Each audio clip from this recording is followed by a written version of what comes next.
sinasabi sa amin na kahit gano'n, kailangan namin tuloy-tuloy yung galaw namin kasi nga papasok na ng Final Four. So, ngayon, kailangan mas malinis, tsaka kailangan mas may tiwala talaga. Despite being motivated, kailangan pa rin namin kailangan namin gamitin yung motivation na yun para sa next games na natin.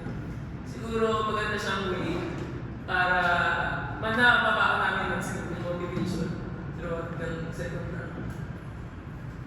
For the players and the coach, may konting games pa bago Final Four, pero sa ngayon, ano yung nakikita niyo biggest strength or biggest edge ng FE ngayon na tingin niyo aangat lalo pagdating ng Final Four against the likes of NBA Skins?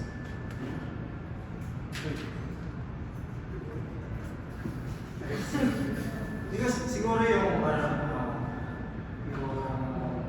relationship na ng team. So, lumalabas naman kasi mas matibay, hindi naman parang nagpundar kami ng maayos na pagsasama para mas matibay kami ng tama ng parang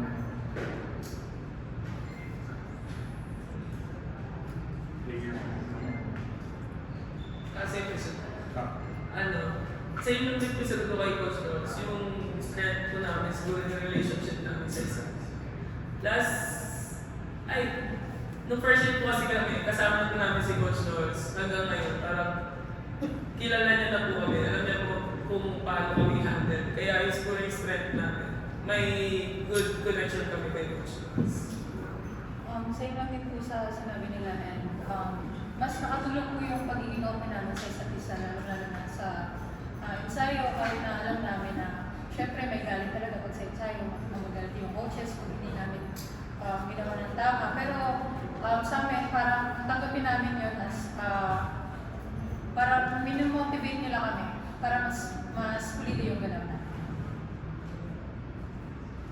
For players po, medyo malaki yung naging na confidence prior dito sa mga games na ipanalo natin. So, paano yung mabibring yung confidence, especially may game pa with UP and LU?